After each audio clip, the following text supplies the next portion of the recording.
Absolutely, Maggie. Ranty worked so hard for Flat Earth in this last 6 months. Deserve a bit of kind people support. Yes, I kind of agree, Nathan. I have worked hard to try and bring this to people. I kind of consider myself being not promoted very well because I haven't really promoted, you know, I haven't really promoted myself. I would rather just put the evidence out on the biggest platform I can get, which, Nathan, you've been so kind to allow me to present a lot of my proofs on there. And the good thing about your group of people that you have working with you is that they can analyze this stuff. And I think the progress we've made in the last 6 months has been astonishing. The growth on your channel especially has been phenomenal. I think you've gone from 4,500 to 7,100 subs in a matter of a few months. Been absolutely sensational. What's that? £101 the rumpus just now. No way. Paste. Rumpus hasn't donated to this, has he? George Haniak, get out of it. Glenn Williamson. Oh my crikey. I honestly don't know what to say. Thank you, George. It was you. Don't know what to say to that. But £565.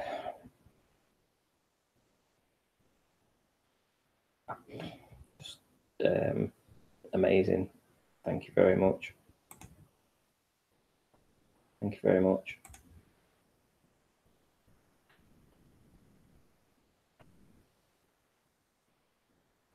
Refresh 666. It's not 666. No way. Right, I'll refresh it. No, it still says 565. I think, yeah, 565. That's sensational. I see we're getting a lot of trolls in at the minute.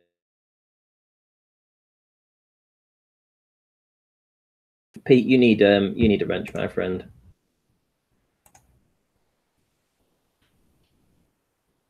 Do you know something of there's a lot of flat earth people out there, but I actually have a very soft spot for Pete. I really do. I have to admit that. I love his honesty. I love his I do. I love his honesty. It's refreshing.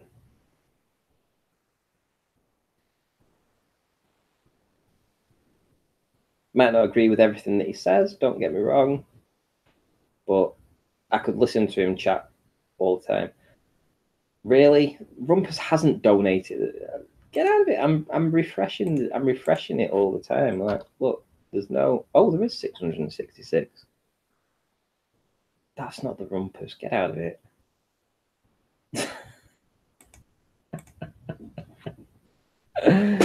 666.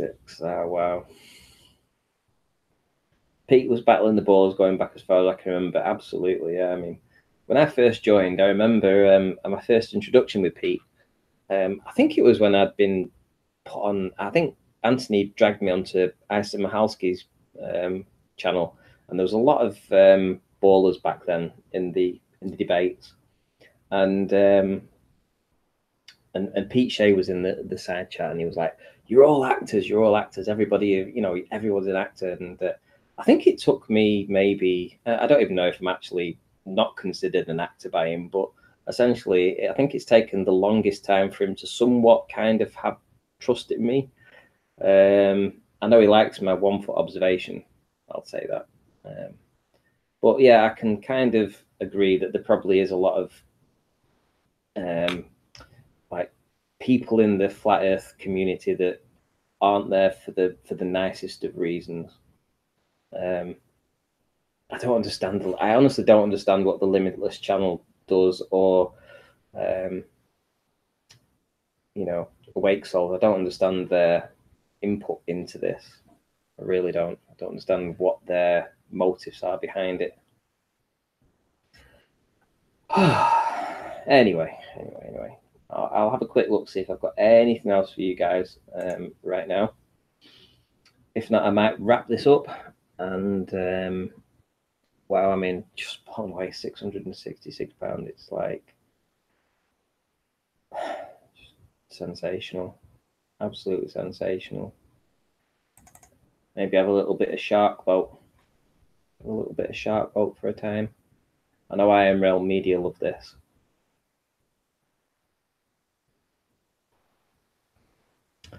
The real effects of refraction at the horizon. This is the real effects of it. There's no looming.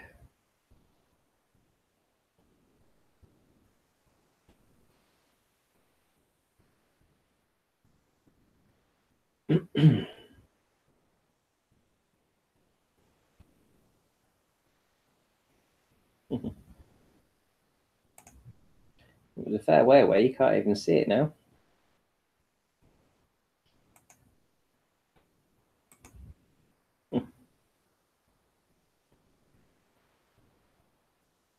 What else do we have here? We have an image that I've essentially put the line through the center of the hubs. And as you can see, absolutely flat as a pancake. Let's scroll in for a better look, shall we?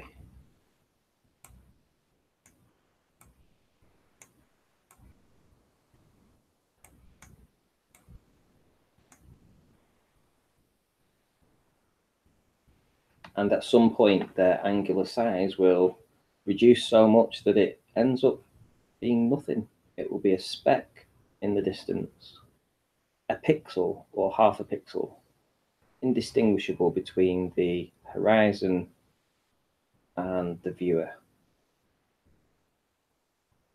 That's what will happen.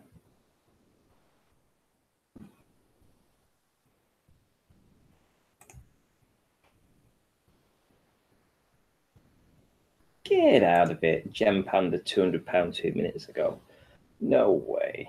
These guys must be richer than given credit for, trust me.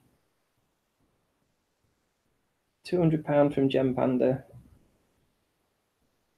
Seriously?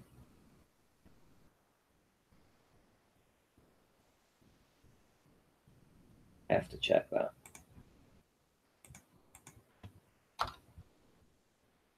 Wow.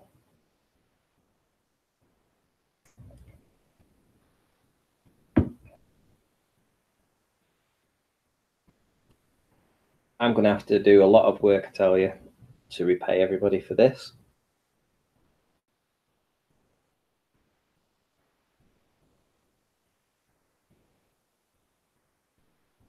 But the good thing is, look at it this way, yeah? I'll be moving closer to the beach, so I won't have as far to go. And I'll probably be able to go twice as much. So with a new camera, 2 new cameras essentially, because I'll be modifying the P900 and the P1000. Think of the amount of evidence we can gather over the next year and the amount of evidence that I can put out to the community to analyze over the next year. Just think of that. Because I don't have any copyright claims for my work. Everybody's free to use my work as much as they want. They can take it away, analyze it, re-upload it to the channel. No skin off my nose.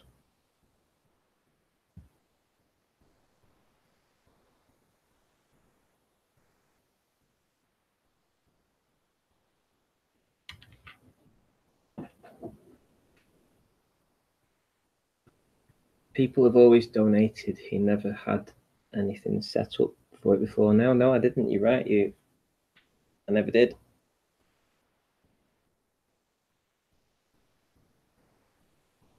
Never did. Yep, you use your real name, Knowledge Scavenger.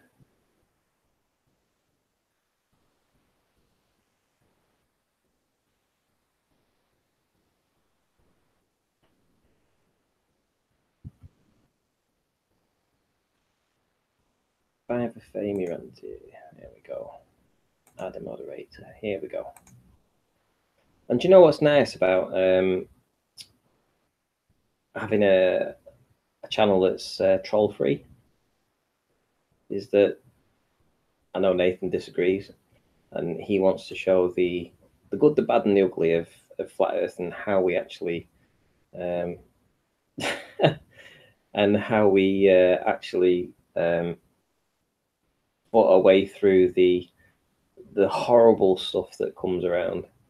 And I kind of agree in a way, but I'm not as laid back as him in that regard. I couldn't let people talk to me nastily on my channel. Just not me.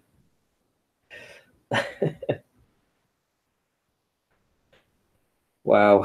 Right. Well, what time are we now? We are 21:52. Right. So, I think I'm gonna call it a night.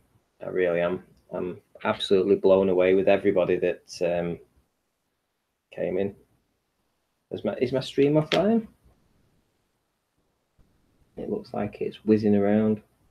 Let me. Yeah, it does. Me. They killed me channel.